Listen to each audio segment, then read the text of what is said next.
Hello everyone, welcome to my YouTube channel. आज मैं आपको NCERT maths class 7th exercise 5.2 से इसका क्वेश्चन नंबर 6 कराऊंगी। देखो बच्चे, क्वेश्चन 6 है। In the given figure below decide whether L parallel is to M. ठीक है, L is parallel to M. आपको ये इस क्वेश्चन के अंदर बताना है कि जो लाइन एल है वो पैरेलल है एम के या नहीं। बच्चों यहाँ पर आपको बेटा एंगल्स दिए हुए हैं। ठीक है, आपको इनमें प्रॉपर्टी यूज करनी है और उसके बाद इसको ऐड करके आप इसका आंसर निकाल पाएंगे कि ये लाइन एक दूसरे के पैरेलल है या नहीं है। देखो फर्स्ट वाले में, फर्स्ट में देखो बच्चे, हमें यहाँ पर बेटा ये वाली लाइन और ये वाली लाइन एल और एम, ठीक है, और ये है हमारी ट्रांसवर्सल लाइन, और इस एल और एम पर एंगल्स बने हुए हैं जो कि है 126 एंड 44। ठीक है, ये सम ऑफ इंटीरियर एंगल है बच्चे, दोनों एंगल अंदर ही अंदर बने हुए हैं तो इंटीरियर एंगल है। ठीक है, अगर हम इन दोनों का प्लस करते हैं तो फिर हमें मिलना चाहिए 180। ठीक है, अगर 180 आता है तो पैरेलल है, अदरवाइज 180 नहीं आ रहा है तो पैरेलल नहीं है। देखो कैसे सॉल्यूशन करेंगे। सम ऑफ इंटीरियर एंगल, ठीक है बच्चे, यहां पर लिखेंगे बेटा हम, यहां पर sum of interior angles on the same side of transversal. ठीक है, ट्रांसवर्सल लाइन की सेम साइड पर जो इंटीरियर एंगल होते हैं वो कितने होने चाहिए? 180 होना चाहिए। ठीक है, मैंने आपको बताया। सो यहां पर देखो सेम साइड पर कौन कौन से बने हुए हैं, इंटीरियर में एंगल बना हुआ है बेटा हमारे पास 126 डिग्री प्लस हो जाएगा 44 डिग्री। ठीक है, जो कि हमें यहाँ दिए हुए हैं। दोनों का आप सम कर लो, दोनों का सम करके हमारे पास में कितना आना चाहिए? 180 आना चाहिए। ठीक है, लेकिन हमारे पास जो सम है वो कितना आ रहा है? 170 आ रहा है भाई। ठीक है, so 170 degree is not equal to 180 degree. ठीक है, बस यही करना है आपने कि ये इक्वल नहीं है। So we can say the L, जो लाइन हमें दी हुई है, L is not parallel to M. ठीक है, सो यहां पर पैरेलल का साइन बना दिया है, पैरेलल लिखा नहीं है मैंने। ठीक है, हो गया आपके साथ, आपका इसी के साथ पार्ट 1 कंप्लीट। ठीक है, सेकंड पार्ट देखिए बच्चे इसका। सेकंड पार्ट में देखो बच्चे, ये आपकी लाइन है एल और ये आपकी लाइन है एम। यहां पर देखो ये लाइन है आपकी ट्रांसवर्सल। अब आप देखो कॉरस्पॉन्डिंग एंगल वाली प्रॉपर्टी भी यूज कर सकते हो कि ये 75 है तो ये भी 75 यहां पर से करेंगे हम, तो ये वाला 75 हो जाएगा। अब हम लीनियर पेयर यूज कर सकते हैं कि इन दोनों को हम यूज करेंगे। ठीक है, लेकिन यहाँ पर हम वर्टिकली अपोजिट एंगल के अकॉर्डिंग इसको कर लेते हैं। ठीक है, देखो कैसे करते हैं भाई। एक साइड पर हमें यहाँ पर 75 दिया हुआ है ट्रांसवर्सल में, और यहाँ पर अपोजिट साइड पर हमें एम लाइन पर, ट्रांसवर्सल लाइन पर हमें 75 दिया हुआ है। ठीक है, सो हम एक एंगल लेट कर लेते हैं क्योंकि हमें दोनों की ही साइड पर, इस साइड पर हमें कहीं पर भी दूसरा एंगल नहीं दिया हुआ है, तो हम लेट कर लेते हैं। ठीक है, सो हम कर लेंगे अपना let angle opposite to 75 degree. ठीक है, ऑपोजिट टू 75 डिग्री के ऑपोजिट साइड पर हम लेट कर लेते हैं, उस एंगल को हम मान लेते हैं बी एक्स। ठीक है, अब एक्स इज इक्वल टू हो जाएगा 75 डिग्री, क्योंकि वर्टिकली अपोजिट एंगल हो रहा है। अभी समझाती हूँ बेटा आपको फिगर में। ठीक है, वर्टिकली अपोजिट एंगल। ठीक है, राइट। अब देखो ये 75 है तो हमने लेट कर लिया कि हमने इसको एक्स माना है। ठीक है, या फिर आप इसको एक्स मान लो, दोनों में से किसी को भी एक्स मान सकते हो। ठीक है, अब एक ही लाइन पर बने हुए ऑपोजिट साइड पर एंगल जो है हमारे, वो क्या हो जाएंगे बेटा? ये हो जाएगा हमारा वर्टिकली अपोजिट एंगल, ये भी है 75 तो इसके सामने वाला 75 हो जाएगा। ठीक है, सो ये हो गया हमारा वर्टिकली अपोजिट एंगल। अब हमने ऊपर क्या किया है? Sum of interior angle. अब देखो आप, ये जो ट्रांसवर्सल लाइन है इसके यहाँ पर ये भी 75 हो गया, ये भी 75 हो गया। ठीक है ना बेटा, तो ये 75 है, ये 75 है, सम ऑफ इंटीरियर एंगल कितना होना चाहिए? 180 होना चाहिए।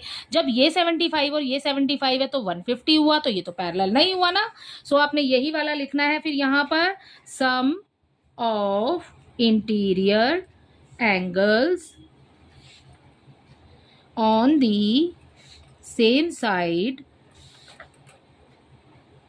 of transversal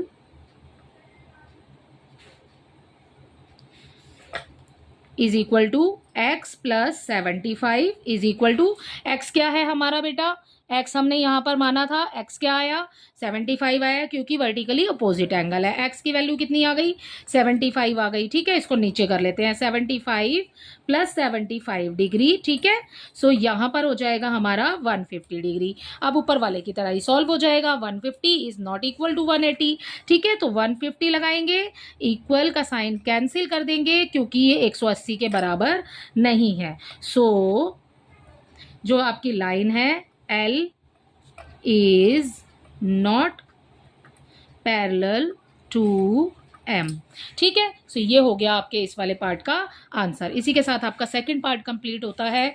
इसका थर्ड पार्ट देखिए। इसके थर्ड पार्ट में बच्चे आपको देखो यहाँ पर दिया है 57। ठीक है, और यहाँ पर भी ये ऑपोजिट साइड पर बना हुआ है। सो यहाँ पर भी हम लेट कर लेंगे बेटा, या तो हम इधर मान लेते हैं या हम इधर मान लेते हैं। ठीक है, दोनों में से किसी भी जगह मान लो आप। ठीक है, सो हम यहाँ पर एक मान लेते हैं कि लेट कर लेते हैं हम 57 के यहाँ पर। ठीक है, और अब करेंगे हम इसको सॉल्व। यहाँ पर इसका थर्ड पार्ट देखिए, नेक्स्ट पेज पर करते हैं इसको। नेक्स्ट पेज पर देखो बेटा, थर्ड पार्ट कर रहे हैं इसका start. Late the angle opposite angle ले रहे हैं ना। ठीक है, 257 डिग्री बाय, इसको y मान लेते हैं। ठीक है, y मान लेते हैं, तो एंगल y जो है इज इक्वल टू हो जाएगा 57 डिग्री। ठीक है, ये 57 है, सो ये भी कितना हो जाएगा, ये वाला हो जाएगा 57 डिग्री। ठीक है, सो y हो जाएगा हमारा 57। अब देखो फिर से इंटीरियर एंगल बन गए हमारे, दोनों अंदर है ना बने हुए। ठीक है, on the same side. So यहाँ पर लिखेंगे हम ठीक है, sum of interior angle, sum of interior angles on the same side of transversal, ये हो जाएगा आपका ट्रांसवर्सल। ठीक है, सो ट्रांसवर्सल में देखो बेटा, यहाँ पर अगर 57 है तो ये भी 57 हो गया, और ये कितना है इंटीरियर एंगल में 123। ठीक है, सो हम यहाँ पर लिखेंगे 57 डिग्री प्लस हो जाएगा 123 डिग्री इज इक्वल टू, जब आप इन दोनों को प्लस करोगे तो बच्चे यहाँ हमें मिल जाएगा 180 डिग्री। ठीक है, सो ये जो 180 है बेटा 180 के इक्वल है। ठीक है, 180 आ गया है अब हमारे पास में। So L is parallel to M. So इसमें जो एल लाइन है वो पैरेलल है एम के। ठीक है, इसका फोर्थ पार्ट देखो। इसके फोर्थ पार्ट में बच्चे हमें 72 डिग्री एंड 98 डिग्री दिया है। लाइन है हमारी एल और एम ये वाली, और ये है एन हमारी ट्रांसवर्सल। ठीक है, इसका फोर्थ पार्ट स्टार्ट कर रहे हैं बच्चे। इसके फोर्थ पार्ट में देखो बेटा, इसके फोर्थ पार्ट में हम यहाँ पर लेट कर लेते हैं। देखो बेटा, ये 72 डिग्री है, सेम साइड सेम ही लाइन के ऊपर ऑपोजिट एंगल अगर हम बनाते हैं, ठीक है, तो वो भी हो जाएगा हमारा 72 डिग्री। ठीक है, अगर इसको बनाते हैं तो ये हो जाएगा हमारा कॉरस्पॉन्डिंग एंगल। अगर हम यहाँ से लेते हैं तो ये हो जाएगा यहाँ पर 98। ठीक है, और अब देखो ये कॉरस्पॉन्डिंग एंगल नहीं होगा बच्चे, पर हम यहाँ पर ले लेते हैं इस 72 को। ठीक है, ये वाला हो जाएगा हमारा 72 डिग्री। ठीक है, तो हम लेट कर रहे हैं इसमें, सो हम यहाँ पर भी लिखेंगे let the angle opposite to 72 degree.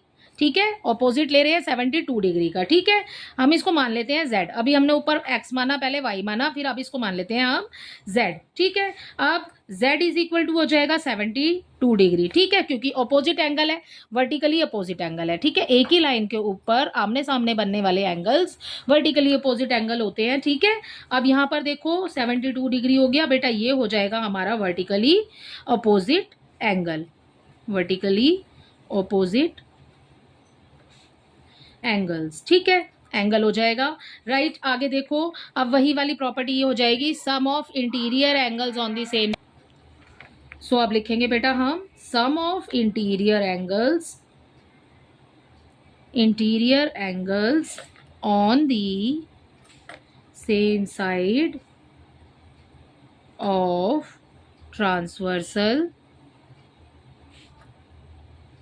ठीक है। सेम साइड ट्रांसवर्सल लाइन की सेम साइड पर जो इंटीरियर एंगल्स हैं उनका सम कितना होता है 180 डिग्री। अभी हम यही तो करते आ रहे हैं ऊपर से, ठीक है। सो हम हमने z माना था, z कितना है हमारा 72 डिग्री। सो z प्लस 98 डिग्री करेंगे बेटा, कैसे देखो ये है हमारा यहाँ पर ये वर्टिकली अपोजिट एंगल है, ये हो गया 72 डिग्री, फिगर में समझ रहे हैं, ठीक है।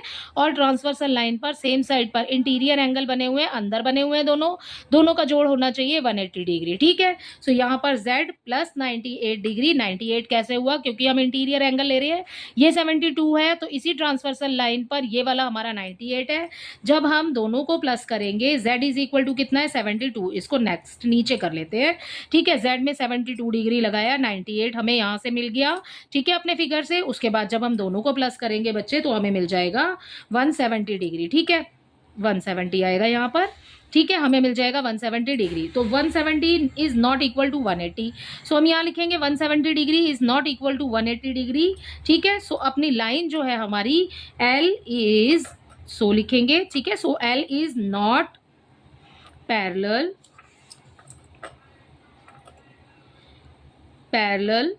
टू M, ठीक है। इसी के साथ आपका ये वाला क्वेश्चन कंप्लीट होता है। आई होप इसके सभी पार्ट्स आपको अच्छे से समझ आए होंगे। Thank you.